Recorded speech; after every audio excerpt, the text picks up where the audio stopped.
we have customers that want all different kinds of stuff. Okay? Oh, yeah. And one of the things we always try to do is insert some type of music track underneath, especially with commercial work. And it's going to be all different types of music depending upon what we're shooting. It's Yes. a different feel. It could be orchestral stuff. It could be a string quartet. It could be rock music or something that's just pumping from old rock and organ music, or it could be all kinds of things. It's whatever fits the bill.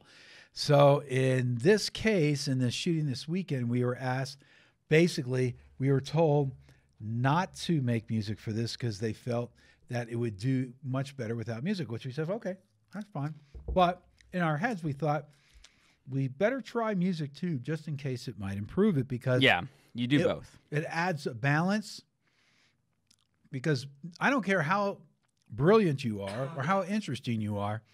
All of y'all, including us, are somewhat boring, or more boring than you somewhat. So we're only so interesting all the time. You got to, juggle and do other things. Yes. And you're still not that interesting. So what happens with those type of things, you put music tracks underneath while they're talking about their business or how they manufacture a product or whatever it is, and it keeps it going. It kind of relaxes the subconscious and allows your brain to, listen to it for a longer period of time. And that's pretty much a staple of most things that are out there, because that's just the way our brains work. And so we decided that we better write some music tracks. So we sat around and thought, well, this is a very businessy, one person talking from different camera angles about a very serious subject for about 3 to 4 minutes. Am I correct on that time?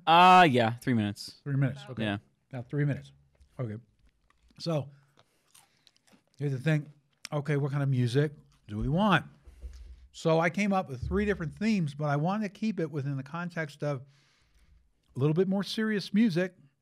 And so I came up with this is called I think I have it under Steve's or something like that. Yeah, theme. I have it. Okay. I got it right. 1, 2, and 3. So that's what you're seeing on the screen right now is the tracks out of PreSonus's Studio One. Yes. And that is my primary recording software that I use. Now, I do not use their software synths at all. I use their effects. I use the background mixing tools.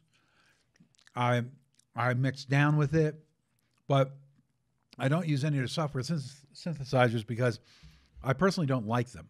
Okay, now that doesn't mean they're not good, and I don't have MIDI keyboards that I can use for them, because the nice thing about it is they have a program called Notation, which I use for some different things, which allows you to use your software synths and their notation program, so then I can print out sheets from that, so it automatically works. It won't work when I use outside keyboards like that. All I get is WAV files, and that's what you're seeing. All that blue up there and those squiggly things, they're all WAV files of different instruments. Yes. In this case, I want to do something real simple, so I decided I was just going to use a violin, which is a Stradivarius violin sample, and on a synthesizer or a sampling machine / synthesizer from Korg called the Kronos. And I've got a couple of those because I use them in different ways. I've got a shorter one that's only 61 keys. So if I have to go on the road, I can take that with me Yeah. and still compose. And then I got a bigger one for actual, piano-like performance. So I have both of those. And I have And then you have another its grandfather, which is the Triton. Oh, yeah, the grandfather, which is a Triton, yeah. Yeah. So I have that one too. And I can actually use that as a MIDI keyboard if I want to. And I use them for different things. I use their sounds because they're better. And also I can control them and play them. So there's 3 different ones that I did. And which one did you end up picking just to duck under in the music, just so we have a second version of this whole I used video we're editing? 3 because it had the most spaciness. You used 3. Oh, you used 3. 3 has the most spaciness, yes. Okay. So I wanted to do first something that was as serious as the subject, and I did it in D minor. Okay. Then I did something a little bit lighter, a little bit more with arpeggios, and I would say a little bit more impressionistic in the second one. Again, only piano and violin. And to be clear, I'm a pianist first as a musician. I play some other instruments, but I'm a pianist. But I rarely use piano in most of my music. Yeah. I rarely do for whatever Yeah. reason because I like everything. I don't just care about piano. So, but in this case, I felt piano and violin was a really good match for what we were talking about in the sound. All of it in people would call it a classical music vein, but it's art music. And then the third one, as Spence mentioned, that it's used for that one. That one is a little bit lighter, a little bit airier. Yeah. Probably more palatable, a little bit more uplifting, maybe. But I would say actually the second one is a little bit more uplifting. Oh, it is? Yeah. It's more uplifting. But I would say just because that one is less, it's more simplistic. It's not as distracting. Okay. Right. Too. And they're just a few minutes pieces. I don't know how long are they. 3 minute? I made them 3 minute pieces. Yeah, they're all about 3 minutes.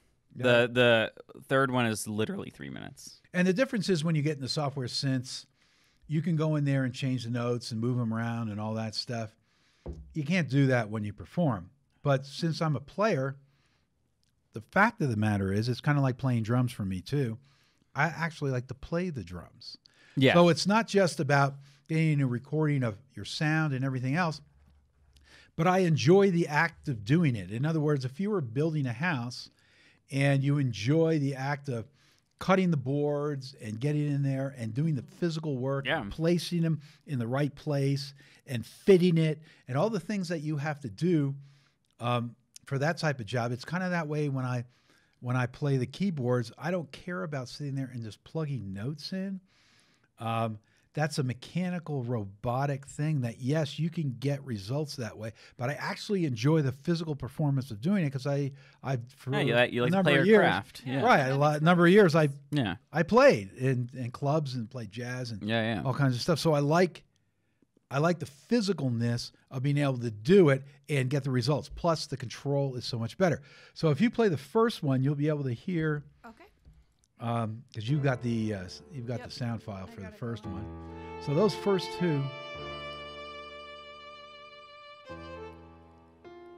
two blue lines up there. We're going to hear it a little bit. I'm going to turn up that laptop. Okay. Can they hear it properly? Oh yeah. It's just us. That's why I have the mouse right now so I can duck it in and out while you guys are talking, so it's not too powerful or not powerful enough. So that's a Stradivarius violin sample that I play on the keyboard, but I use vibrato, and I can bend it because I've got different physical tools that I can use bending. It's like on my Moog synthesizer, which we'll show you a picture of too. I have so many controls where I can change the sound on the fly. So Which my one? As I'm question going for through it. you, though, Dad, This is one? why that, yeah. Well, Yeah, there's The a kinda. mini one or the Except that's a new That's one. it. Yeah, Okay. that's the same version of what I have, Gotcha. but that is slightly newer because they don't make mine with the wood that they did. It was like a then. special edition. Yeah, that was the original Voyager Yeah. But when they did the whole redo in Moog. yeah, when they came back. And what was I going to say? Go back to that picture with Dad's clips. I was going to ask, so you only have 2 instruments going on. Why do you have 6 tracks? Or Oh, Yeah. the 6. Okay. So what I did was, in this case, I usually don't do this, but in this case, I made all 3 versions on the same track. So then when I would export it out, I would just mute. Like when I did this one, I muted the bottom 4 tracks and I just see. exported the top 2. Oh, I see. Ah. I see. Okay. Okay, makes sense. Right. So what you're seeing on the screen is the tracks. You're seeing somewhere along the line at that moment, I made a choice of using a certain kind of reverb.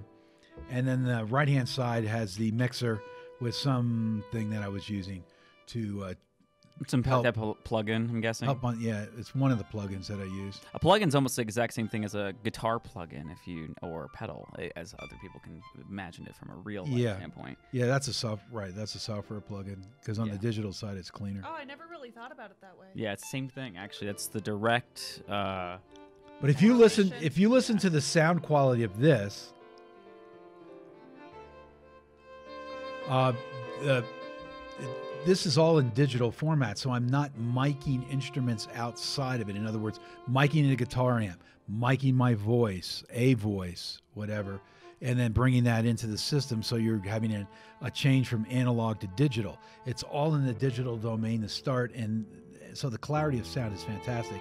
And then you add acoustic-like properties that you get from doing analog sounds. Like this is my voice right now. I'm speaking as an analog sound. Yeah. I'm talking into a microphone, which then goes into a processor, a digital processor, and it flips into a digital, and then it goes through the system and becomes what you hear in microseconds. And that exchange, when you're talking, you're also hearing the sound of my voice in the room.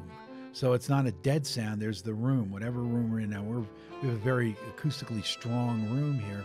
So the sound is pretty deadened on purpose. It's meant to be that way. And you want to do that in the studio, but in the digital domain, you can absolutely control that. I thought we were and add outside. to it. Well, we're outside. Well, we're outside in our indoor environment. This is like the Truman Show. Oh, Yeah, we're outside. Wink, Yeah, wink. wink. So if you would play the last one and the one that we're choosing to put in our second edit, Yeah. so that would be number 3 instead, Tay.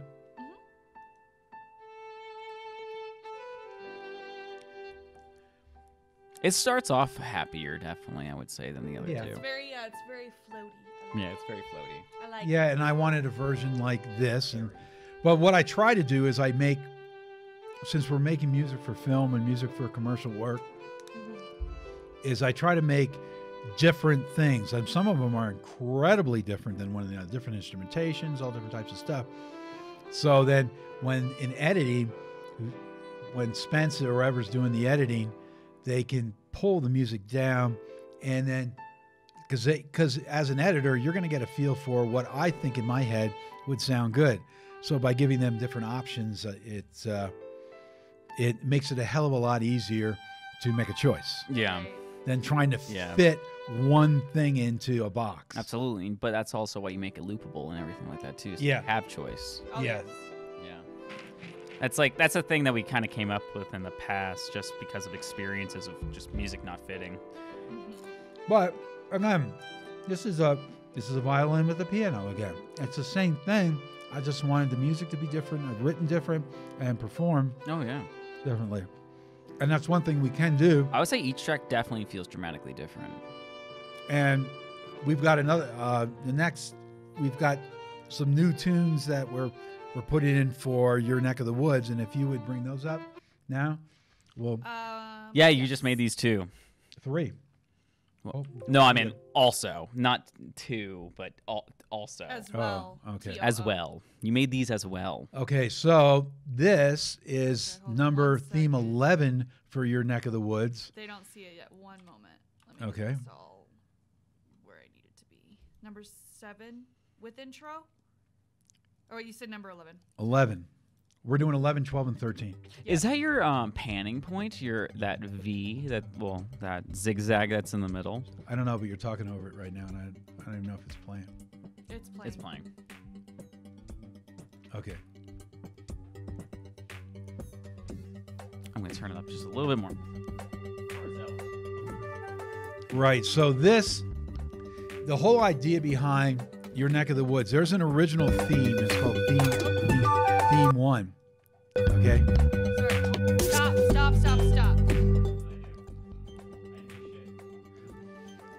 All right, do whatever you need to do. Okay. I just pressed FN in the Whatever you pressed made the desktop audio go like all the way to the top. Oh, well, And I I couldn't told even you hear sometimes it that. affects your audio. Ah, shit. Okay, we're good now. Yeah. Okay. So what's interesting is that it depends. You can do anything you want when you have a show and do it. But as a music creator for the show, my feeling is that I want to take, we have an original theme, and I take that original theme and I turn it and I twist it upside down and I put it in different keys and I do all different types of stuff to it, but it retains certain motive and musical factors from the original theme, even though if you listen to it, you wouldn't think it was the same at all until I pointed out how it is the same. And you go, oh yeah, now I hear it. And we have that every time in it. But this is one where I made that we can use for a lot of things. But the middle section of this, after this part, we are I'm picturing him using this for the Elks Theater. Okay. And we shot the Elks Theater in Prescott that we'll put it underneath. And after this, there's a whole section right here where it gets a little maybe mysterious sounding, right? Mm-hmm. So I wanted a section because this place is haunted, okay? Yes. And we went down to some of the haunted areas and shot Yeah. with our cameras and walked around as they talked about that. We even went to the one place that's absolutely haunted. So I put this mysterious section in there, and then I end it with some of the same thing that you listened to in the first place, and then it loops back and you can keep using it as we're using it. And so what I did within theme 11 was I had this section in there. It would be light, kind of mysterious sounding, but not crazy. We're not talking about The Shining or something with music like no. We want it light, and you're watching a video about a building, and they're talking about the theater and the different acts they have there and what they do at the theater. So yeah, at the beginning of the theater, we should just like bwom, bwom, bwom, bwom. Right. It's not, so I'm not going to do something silly like that, No. okay? But what I did was I put this section in there so Spence, then as the editor, can use as much or as little as possible. You could cut in and out of it and use a lot of it, of the section. You could cut pieces out of it. You could just cut it down and Yeah, add duck in another and part out. to it. There's a lot of things you can do Yeah, with this, absolutely. and it's made for film. That is what film music should be like. And that's why if you ever gotten an actual OST from a real film, they're weirdly spaced out. They're not exactly the same as what you would hear from the movie itself because they're cut differently. But what I did, if you would switch to 12, then with that in mind, with the spooky part in mind, if you would switch to 12 and show the 12 on the screen first, that's okay. So while you're trying to do that, let me know when you're ready, okay? Okay, I'm about to go. So you need the next one up, and then you need 12 to... Well, as she's doing that, No, wait. Okay. I just want to say this, that the Do I need 12... the next picture you said? Yes, the next picture. Oh, gotcha. That's Okay. 12. We're all set. And this is real simple stuff that I did, and it's got a lot of effects to it and things, but this is something that he will cut into. I didn't get to hear this one yet. Right. He'll cut into for when they're talking about the more spooky stuff and some of the haunting things that he's going to use. And he can cut in and out of it, and it can be looped, and it can be cut in the middle and loop from there at a lot of different points. But nowadays, to make film music like that, you always have to think of the editor. What can the editor, how can they use it, and how can they best use it? Don't make it so complex that they can't even tie one section to another. But still, it needs to be musical. But this is more of a spooky type thing. I like it. It's almost space-like. Yeah, it's not going to be scary and taking a chainsaw and cutting somebody's head off. Yeah, it's more like mystery spooky. Right, because that's what this is. Because they're talking Like about eerie. yes, we have some ghosts in this theater, right? Yeah. But they're very nice ghosts, right? Yeah. They're not mean ghosts. They're friendly ghosts. I don't know if they're like Casper, but they're Casper, the friendly Spence. ghost. Yes. I think the word you're looking for is eerie. I agreed. I agreed. Oh, I didn't hear you. Yes. I agreed. Like Lake Erie. Yeah. Like Lake Erie. Also, just like those books with the two boys that try to solve mysteries. The Hardy Boys? Yes, the Hardy Boys. So it goes through. It has certain sounds, and it gives him something to work with that he can cut into this, and then cut back to the other theme. Yeah. Okay. And so that's what we have. And I like it. If you would bring up the next screenshot, which is below this one, Mm-hmm. I like the way you widen this too, so we can really see it. Do you want me to pause the music and change the Yeah. track? Yeah, and go to the number 13. So this was, we have, and I'm still not done with, I've got 3 more tracks to do for doing the zoo and a few others, and we'll use them other places too. And we've got a lot of other tracks to use besides all this. But when we were shooting the zoo, Spence asked afterwards if we could get something that was fun and bouncy. No, wait, don't start it yet, please. Oh. Okay. Didn't mean to. Well, I'll just let it go then. Just let it go. but it's pastoral. You wanted something more pastoral, something that sounded outside and light and feels like sunshine and flowers, that kind of thing. Yeah. So what I did is I wrote a woodwind quintet, but instead of and a woodwind quintet consists of a bassoon, a French horn. Now I know it's not a woodwind, but that's the traditional woodwind quintet. French horn, oboe, clarinet, and flute. So I wrote a piece for a woodwind quintet, but I added percussion to it too, orchestral type percussion, to give it some bounce. So it's light and airy, and as he's editing and putting this into a form with all these shots that we did in the zoo with the different animals and the person talking, it just makes you feel good. Yeah. And that was the whole idea of this one, makes you feel good. And I'm going to write background music, so it's like supposed to be uplifting. Right. Uplifting, but light and not in your way. Absolutely. And that's another key. Unless you want something in the way, like you're really trying to make a statement. Generally, I mean, we're making a show. It's a commercial show. So it's going to have, we're going to talk about people's businesses and things like that. It's supposed to be elevator-like, I guess. Not in the style of music, in the regards that it's just a background sound. Right. It's all background. This one definitely makes me think of like RPG feeling. Oh, like going into a town or something like that? That's because, that's what you're supposed to get, that same exact feeling. If you go inside of a town, you're supposed to feel like uplifting and it's happy and blah, blah, blah. So, yeah. And to me, there's nothing like a woodwind quintet to give you that feeling. Oh, yeah. It's the instrumentation as a group is so light, and I just wanted it to flow, and each instrument, the two bottom instruments, the bassoon and the French horn, just to sit and do its bass bottom thing, holding it all together. It's such a and the other three instruments just to kind of intertwine and counterpoint to each other. And people will listen to like a lot of this commercial stuff that I write, and I wrote so much. Oh yeah, hundreds. It's just so much. They'd say, well, why don't you, why don't you write like a big symphony or something else? Isn't this like, I don't know, less than what you could really do? It's just like, no, this is really good because this is actually being used. In other words, people are actually listening to it. And there's a different thought process behind it too. Right. There's a purposefulness that I really enjoy, whether it's making our commercial work or everything else. I love the purposefulness of doing this kind of work because it actually gets used. It gets listened to. It gets watched. Yeah.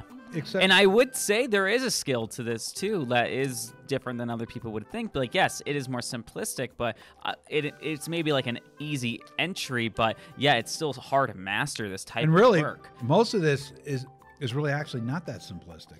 Yeah, that's true in the end, because you have to actually think about it rhythmically, timing-wise, stuff like that. Actually, if it has to loop, how it will loop, and blah, blah, blah. Just the writing It's just a different type of world. Right. And I don't know, you can't compare that to a typical symphony or anything like that. And all the music nowadays, it's different than what we have access to, but it's just great to be able to just have a bunch of this stuff that we can mold and put it out there. Yeah, and then we can control it. But when it comes to this kind of thing, when we're talking about this stuff, you got guys go out there and they'll shoot weddings and they'll shoot some commercial work or whatever.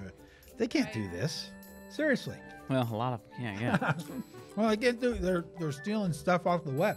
Well, if I didn't have you, I couldn't do this. That's why we're a dynamic. There we go. Right. So we have all that. So, no, but it's really a big deal that you can get if you do commercial work. Yeah, absolutely. Original stuff. And there's a big deal to get huge advantage. Stuff. Right. And we can just crank it out as like somebody who's going to paint the next house. You never run out of ideas once you get it. Once you've been doing it long enough. So anyway, that's the musical side. You can see what we're doing and adding to the show. I just think for anybody, and we'll continue showing these kind of things, but for anybody who's not aware of how these things get put together, it's really as simple as guys like us just hacking it out, just creating the stuff, and then adding it to this and adding it to that, and then editing it and using it. Yeah. None of us are super geniuses here. Oh, no. We've just gotten better at our craft. That's all. We are guessing half the time, but yet successfully trying to implement things the other half, just because we are consistently being creative and doing different things to change it for ourselves. And also, we're always learning. And that's why our craft is so fun.